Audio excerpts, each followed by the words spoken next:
Ang kasulatan ng sinaunang mga kasaysayan ba ay nagpapatunay na ang Saturday ang tunay na Sabbath? Marami ang mga nagsasabi na ang katunayan daw na ang Saturday talaga ang tunay na Sabbath mula pa noon ay ang mga kasulatan na sinulat ng mga sinaunang mananalaysay. Totoo kaya ang claim nila? Ating alamin sa video na ito.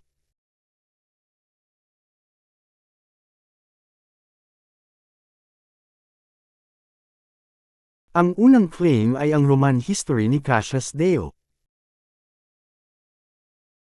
Ayon daw sa Roman history na ito ay nasakop ng Roma ang Jerusalem noong 63 BCE. At ang araw na nasakop ang mga Jews ay ang tinatawag na Day of Saturn dahil sa araw na iyon ay hindi sila nagtatrabaho. Kaya ito daw ang patunay na noong araw pa, bago pa ipanganak ang Messiah, ay Saturday na daw ang Sabbath. Sa biglang tingin ay parang matibay na batayan at kapanipaniwala. Pero yan po ang dahilan kung bakit may mga nadadaya. Kaya suriin po natin kung totoo kaya. Ang Roman history na ito ay nailathala noong 3rd century CE. Noong panahon na nabubuo ang Christianity sa loob ng Roman Empire. Ito ay isinulat ni Cassius Dio na isang senator sa Rome na nagmula sa lahi ng mga Greeks. Kaya nagsulat siya sa Greek sa halip na sa Latin. Isa siyang politiko kaya possible na ang isulat niya ay ang nakakasiya sa kanyang mga supporters upang manatili sa kapangyarihan. Hindi siya eyewitness sa mga pangyayari na kanyang isinulat.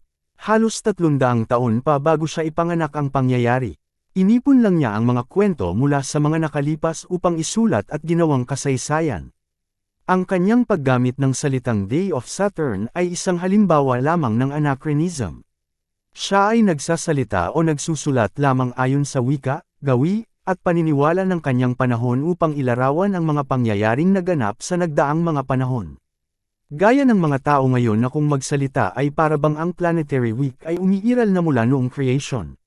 Samantalang noong panahon na sinakop ni General Pompey ang Jerusalem ay wala pang planetary week sa Roman calendar. Kahit ang solar Julian calendar ni Julius Caesar ay wala pa. Ang meron ay ang lunar calendar na Republican calendar ng Rome na may nondienal cycles na binubuo ng 8 days bawat cycle. At kahit noong panahon ni Cassius Dio ay hindi pa bahagi ng Roman calendar ang planetary week. Naging bahagi lamang ng Roman calendar ang planetary week noong panahon na ni Emperor Constantine. May mga katibayan na may mga Romans na noong 1st century CE na sumusunod sa planetary week pero hindi pa rin ito bahagi ng Roman calendar noong panahon na yon. Ang planetary week noon ay ginagamit ng mga Romans for religious or astrological reasons at hindi for calendar and civil reasons. Ito ay private practice at hindi public practice. Ang 7-day planetary week ay nag-umpisa na tangkilikin sa Rome at Italy noong early imperial period, sa panahon na ng 1st century CE, dahil sa mga humalo sa Roman Empire na mga practitioners ng Greek at Babylonian astrology. Ang early imperial period ay mula kay Augustus Caesar noong 27 BCE hanggang sa 3rd century CE na panahon ni Cassius Dio. Bandang huli ay napaghalo dito ang Jewish 7th-day Sabbath at ang Christians' Lord's Day. Kaya si Cassius Dio ay nagsusulat ng naayon lamang sa pangunawa noong panahon niya. Pero hindi yun ang katotohanan. Nagkaroon ng mga pagtatalo tungkol dito kaya pinagtibay ni Emperor Constantine ang pagsama sa 7-day week sa Roman calendar upang paboran ang Christians' Lord's Day. Isang historical fact na ang Jerusalem ay nilulusob ng mga mananakop sa araw ng Sabbath dahil hindi sila lumalaban. Nangyayari yan kahit sa ating panahon. Pero ang paggamit ng salitang Day of Saturn or Saturn's Day ni Cassius Dio ay isang palasak na salita lamang noong panahon ng manunulat pero hindi ito umiiral sa panahon na kanyang isinulat. Sa kabilang banda naman ay hindi naman tahasang sinabi na ang Sabbath ng mga Jews ay ang Saturn's Day ng mga Romans o laging natatapat dito. Ang mga mambabasa ngayon ng kanyang kasulatan ay naglalagay lamang ng sarili nilang kahulugan sa kasaysayan ni Cassius Dio. Isa pa, ang original na mga sinulat ni Cassius Dio ay nawala na at ang mga natagpuan na lang ay mga piraso ng mga kopya at salin sa ibang wika na lamang. Kaya ang claim na ito na Saturday na, ang Jewish Sabbath noong 1st century BCE pa, ay walang katotohanan at hindi maaasahan na batayan. Ang pangalawang claim ay ang Strategms na isinulat ni Frontinus. Ayon naman daw dito ay noong nilusob ng Romans ang Jerusalem noong 70 CE sa pamumuno ni General Vespasian, na kilala din bilang Titus, ay ito din daw ay sa Days of Saturn kung saan ay bawal gumawa ang mga Jews kaya hindi sila lumalaban. Pareho daw ng sinasabi si Frumpinas at Cassius Dio na ang Sabbath ng mga Jews ay natatapat talaga lagi sa Saturday. Ang Strategems o Strategimata ay nailathala sa pagtatapos ng 1st century CE pero nawawala na ang kopya. Ang kasulatang ito ay isang koleksyon ng mga military strategies para sa mga generals mula sa mga kasaysayan ng Romans and Greeks na naisulat sa Latin. Ito ay isinulat ni Frumpinas na isang Roman civil engineer, author, soldier, at senator noong late 1st century CE. Siya ay masasabing eyewitness sa Siege of Jerusalem o kung hindi man ay alam ang mga pangyayari dahil naganap sa kanyang panahon ang kanyang isinulat tungkol sa pangyayari na ito. Kaya mas credible siya kaysa kay Cassius Dio.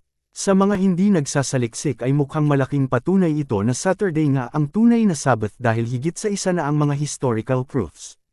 Pero totoo nga kaya ito? Suriin po natin ang ating mapatunayan kung ano ang katotohanan. Hindi po natin itinatanggi na natapat sa Saturn's Day ang Sabbath noong panahon na winasak ang Jerusalem. Ayon sa kasaysayan ng paglusob ng mga Romans sa Jerusalem noong 70 CE, ay nag-umpisa noong April 1470 CE. Kung susuriin ang calendar month paatros gamit ang continuous weekly cycles ng Gregorian week ay malalaman natin na Saturday nga ang araw na ito. Ito ay natapat sa Nisan 15 na laging 7th day Sabbath at bukod pa dyan ay annual Sabbath din ito ng first day of the Feast of Unleavened Bread. Sa buwan na yon ay 3 Sabbaths pa na magkakasunod na lumusab ang mga Roman sa Jerusalem. Hindi po natin ipinagkakaila na kung minsan ang Sabbath ay natatapat sa Saturday. Nangyayari po yan kahit sa ating panahon. Pero ito ay nagkataon lamang at hindi nangangahulugan na laging Saturday ang Sabbath day. Sa katunayan ay hindi na natapat sa Saturday ang Biblical Sabbath sa mga sumunod na buwan noong panahon na yun ng pagwasak sa Jerusalem. Kaya hindi po solid proof ang mga kasaysayan na ito ng mga Roman writers na ang Sabbath ay laging Saturday na, dati pa, noong 1st century CE pa. Ang pangatlong claim ay ang Greek word na Sabbaton. Ang ibig sabihin daw nito ay Sabbath na ang katumbas ay Saturday. Dahil ang araw daw na tinatawag na Sabbaton sa Greek ay ang Saturday, mula noon at hanggang ngayon. Ang Greek word daw na Sabbaton ay isinalin na Sabbath sa English. Ito pa rin daw ang Greek word na ginagamit para sa Saturday kahit sa panahon ngayon. Kahit daw subukan natin sa Google Translate makikita na ang Greek Sabbato ay isinasalin bilang Saturday. Mas lalo pa humina ang claim nila dito at mas lalong naging mas mababaw. Una, ang Sabbaton ay hindi Greek word kundi isang borrowed word o salitang hiram lang mula sa Hebrew. Pangalawa, ang Hebrew word na Shabbaton ay hindi nangangahulugan na Sabbath o week na gaya ng pagkakasalin sa Septuagint. Pagkakamali yan ng mga Greek translators ng Septuagint. Sa Greek ang week ay Ebdomada. Ang Sabbath ay Sabbato ang ginagamit. Pero ito ay salitang hiram pa din mula sa mga Hebrews at Babylonians. Kaya kumalat ito sa iba't ibang wika sa halos buong mundo dahil sa lawak ng nasakop ng Greek at Roman empires. Pangatlo, ang resulta sa Google ay hindi batayan dahil ang program nito ay gawa lang ng tao na ang akala ay Sabbato ang translation ng Saturday sa Greek. Sila mismo ang nagsasabi sa kanilang mga kasaysayan na ang Saturday ay mula sa Saturn's Day at hindi sa Sabbath Day. Niloloko lamang nila ang kanilang sarili. Kaya hindi magkapareho ang Sabato at Saturday. Hindi ito batayan para patunayan na ang Sabbath noong unang panahon ay ang Saturday. Mabuti pa ang salita natin na Sambo o Sambohan ay maiugnay natin sa Sabbath, dahil ito ay may hawig sa isa pang Greek word ng Sabbath na Sambaton. Malinaw na walang kinalaman ang Saturday sa Sabbath Day at walang saysay itong claim number 3. Ang isa pang claim nila ay tungkol naman sa kasaysayan na sinulat ni Josephus, ang Antiquities of the Jews. Kung napansin ninyo, ang mga historians o writers na naunang natalakay natin ay mga Romans. Mga kaaway ng Jews, hindi sila mga credible basis dahil may bias ang kanilang isusulat na pabor sa gusto nila palabasin. Pero itong si Josephus ay isang Jewish historian mula sa 1st century CE, kaya mukhang credible nga na magpaliwanag tungkol sa Sabbath noong 1st century. Nagtutugma daw sa mga sinulat na kasaysayan ni Josephus ang mga sinulat ni Cassius Dio at Frontinus na ang Sabbath Day at Saturn's Day ay natatapat, dahil sa parehong mga araw nilulusob ang Jerusalem. Wala naman tumututol dyan. Katunayan ay nagbigay pa ng ibang halimbawa si Josephus, gaya ng ang Greek invader na si Antiochus Epiphanes ay itinatapat din sa araw ng Sabbath ang paglusob sa Jerusalem. Mababasa din yan sa The Book of the Maccabees. Ang tinututulan natin ay ang paliwanag na ang Jewish Sabbath ay laging nakatapat sa Saturn's Day. Kung babasahin sa Antiquities of the Jews na sinulat ni Josephus, ay wala naman nababanggit na Saturn's Day. Ang sinasabi lang ni Josephus ay Sabbath Day nang lumusab ang mga manlulupig sa Jerusalem. Pero kahit na nabanggit pa ni Josephus, ay questionable pa rin ito. Dahil si Flavius Josephus, na ang totoong pangalan daw ay Joseph ben Matthias, ay isang Jewish priest at general na sumuko at nabihag ng lusubin ng mga Romans ang Jerusalem noong 70 CE.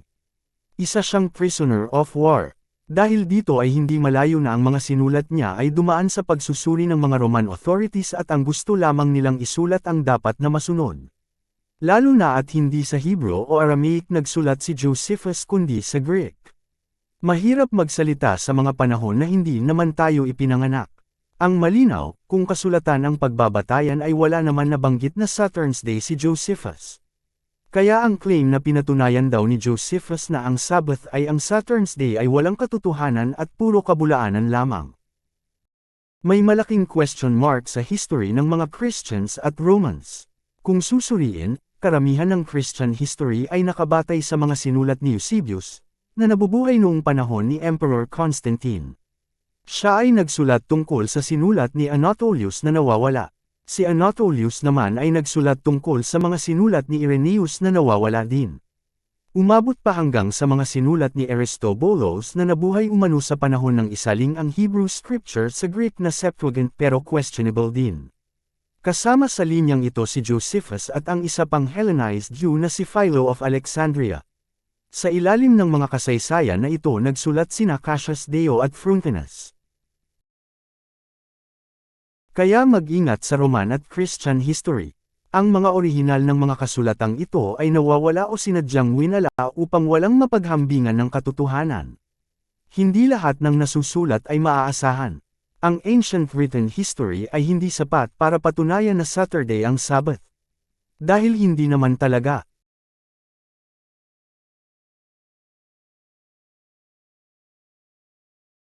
Tandaan na ang kasaysayan ay isinusulat ng mga nagwawagi sa digmaan.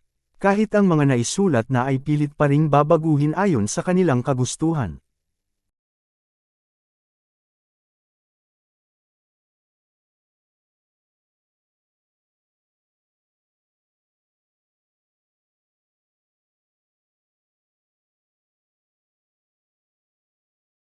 Paki-subscribe upang maging updated kayo lalo na sa mga darating pa na mga videos at announcements. Kung inyo pong mamarapatin, ay bukod po sa pag-subscribe, ay paki-like po ang aming video kung inyong nagustuhan, at paki-suyo na rin po na e-share at huwag kalimutan na pindutin ang notification bell. Kung kayo po ay may katanungan po na, at anumang concern ay paki-comment po sa ibaba.